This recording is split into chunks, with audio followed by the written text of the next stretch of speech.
This is AFireInside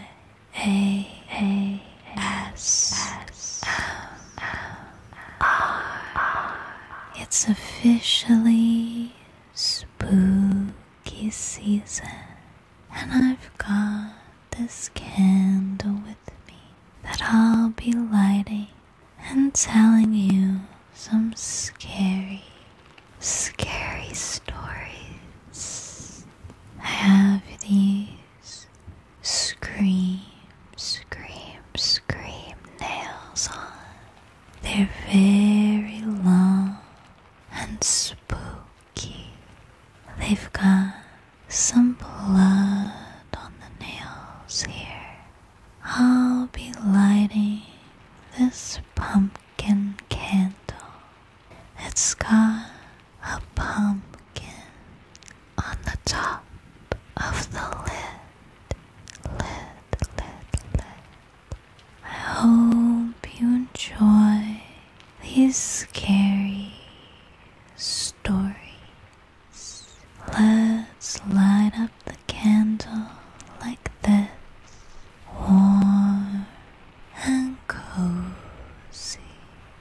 I'll start with the lights on, and then I'll be turning them off. You can follow my relaxing hand movements as you listen to these spooky stories. Since I'm in my creepy basement right now, the first story I'll be reading is called The Basement Tenant. Maggie had just moved into an old house she inherited from her late aunt. The place was charming, but something about the basement made her feel uneasy. Her aunt had always kept the basement door locked and insisted that Maggie never open it. In her will, she even mentioned the tenant downstairs must not be disturbed. Maggie assumed it was just an old eccentric warning, but curiosity got the best of her. One stormy night, after hearing a strange knocking sound coming from below, she decided to check it out. Armed with a crowbar, she pried the rusty door open. The smell hit her first. Stale air mixed with something foul, like rotting wood. She hesitated, but forced herself down the rickety staircase. The basement was large, with dirt floors and old furniture covered in dusty sheets. Her flashlight flickered as she scanned the room, but then it stopped at something that made her blood run cold. A small cot in the corner, its sheets crumpled as if something had just left it. Her mind raced. Was someone living down here? The idea seemed absurd, but the cot wasn't the worst part. On the wall above it, dozens of strange symbols were etched into the concrete, all centered around a crudely drawn figure with long, jagged limbs. The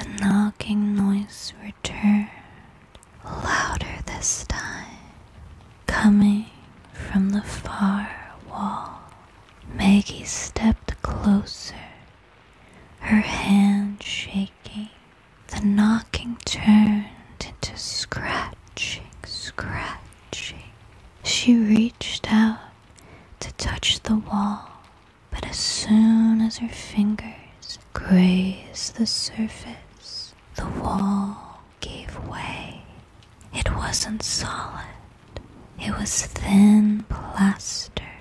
Something behind it shifted, and Maggie could hear the unmistakable sound of someone breathing heavily. Panicking, she stepped back, but as she did, a voice whispered from behind her, You shouldn't have come down here. Spinning around, she saw a man standing in the shadows. His eyes were sunken, his clothes ragged. Lieutenant, he said with a grin, stepping toward her. Maggie bolted for the stairs, but the door slammed shut, and the man's footsteps grew louder as he chased her. She banged on the door, screaming for help. From the other side, a voice whispered, I told you not to disturb him. I guess Maggie learned the grave mistake of checking on the tenant. This next story is very short. It's called Who's in My Bed? A father went to say goodnight to his 7-year-old son, very well knowing that if he didn't, his son would have trouble sleeping. It was a nightly routine between them. He entered the dimly lit room where his son waited under the blankets. With the first glance, the father could tell there was something unusual about his son tonight, but couldn't put his finger on it. He looked the same, but had a grin that drew from ear to ear. Are you okay, buddy? The father asked. The son nodded, still with the grin, before saying, Check for monsters under my bed. The father chuckled a bit before getting on his knees to check, only to satisfy his son. There, under the bed, pale and afraid, was his son. His real son. He whispered, There's someone on my bed. Looks like that dad had a case of double trouble. This next story is called The Cabin. A hiker decided to go on a hike by himself, something he was not very used to. The whole day was normal. Trees and bushes engulfed his surroundings. He enjoyed being outdoors in the mountains. Nothing seemed strange to him. That was until he was making his way back to his car. He figured an 8-hour hike was good enough. The sky was already getting dark, and he needed to get back fast. What was odd was how much he didn't recognize the trail back. He was beginning to panic. Night had already taken over, and all he had was a flashlight and no clue on how to get back. He knew it was already too late and too dangerous to keep going through the forest. He began to worry that he would have no shelter for the night, when almost luckily enough, he stumbled across a broken down cabin. It was dark and seemed like no one had visited it in years, but he knew it was the only place where he could rest until daylight, especially since his flashlight was running out of battery. He knocked on the door a few times, but no one answered. So he let himself in, where strangely enough, a perfect bed fitted for one person awaited him in the center. He knew that if the owner came back, he could explain himself. He was sure that the owner wouldn't mind, or was even probably dead. So he went ahead and got himself comfortable in bed. As he tried to sleep, he couldn't ignore the collection of paintings around the room. Portraits of strange-looking people, all peering at him, each wearing a smile that sent chills up his spine. Not too long after this, exhaustion from the hike got the best of him, and he was able to ignore the faces. The next morning, he got up early and was shocked to see that there were no paintings around the room, but they were windows.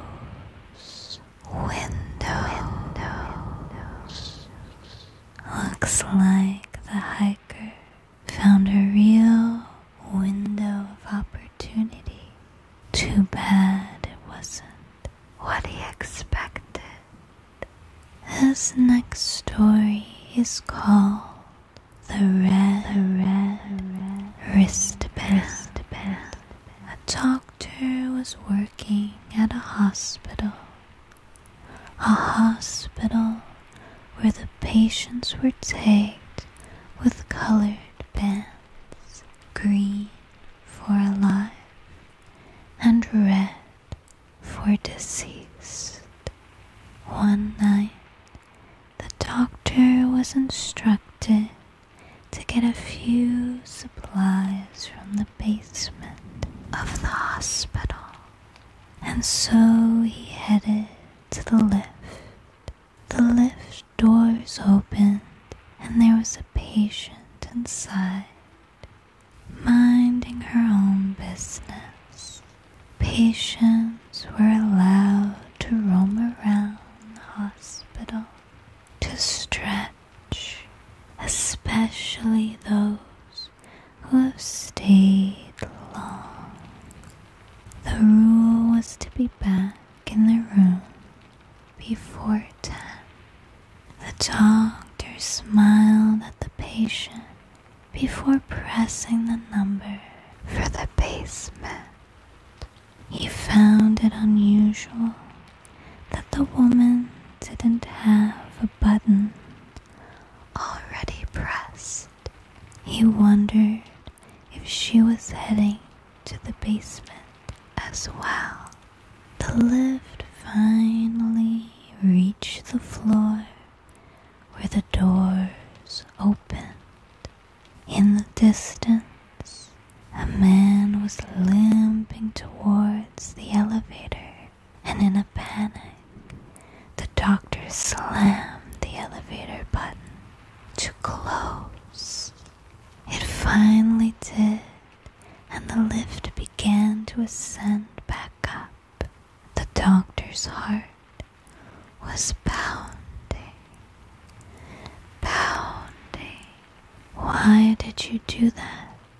He was trying to use the lift, the woman stated, annoyed. Did you see his wrist? The doctor asked. It was red. He died last night. I would know because I did his surgery. The woman lifted her wrist and he saw red. She smiled like this one. Well, I guess she was just dying to take the elevator. This last story is called The Hitchhiker. Late one rainy night, James was driving down a deserted highway, the kind where the only thing visible were the headlights reflecting off the slick road ahead. The storm had rolled in quickly, and he cursed himself for staying out so late. His eyes strained to see through the downpour when suddenly a figure appeared on the side of the road. A woman stood there, soaked to the bone, her thumb outstretched. James hesitated, but the sight of her standing alone in the storm tugged at his conscience. He slowed the car and rolled down the window. Need a ride? He asked, shouting over the rain.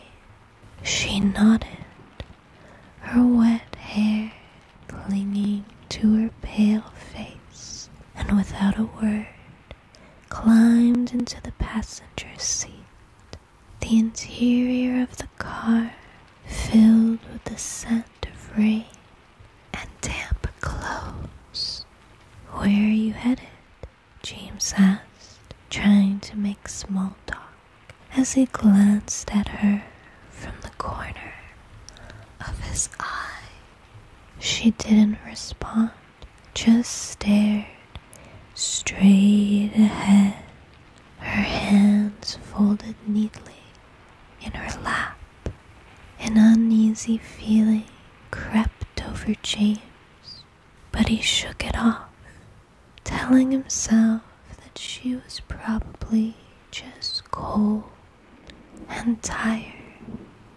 The road stretched on, and the silence in the car became deafening. He tried again. Rough night, huh? Still no answer. Frustrated, James glanced over at her, only to realize, with a chill, that her clothes weren't wet anymore. They were bone dry. The woman, however, was still staring forward, expressionless, as if she hadn't moved an inch since getting in. His heart began to race. Something wasn't right. Suddenly, without looking at him, the woman spoke, her voice low and distant. This is where I died. James's blood ran cold. He jerked his head to look at her fully now, but the seat was empty. His heart pounded in his chest as he swerved to the side of the road and slammed on the brakes. The car skidded to a stop, and he sat there, breathing heavily, his hands gripping the steering wheel. Shaken, he looked out the passenger window. The rain had stopped. The road was quiet and empty. No sign of the woman. He slowly pulled back onto the road, trying to steady his nerves. A few miles later, he saw it. A small roadside memorial, drenched in wilted flowers and faded photographs. A sign stood next to it, warning of the dangerous curves ahead. It was exactly where she had vanished. James never picked up another hitchhiker again. I hope these stories gave you the chills you were craving. Which one spooked you the most? Was it the eerie basement dweller, the mysterious cabin, or maybe the red wristband? Please let me know which one was your favorite in the comments. I hope you found this very tingly and terrifying. Sweet dreams, everyone.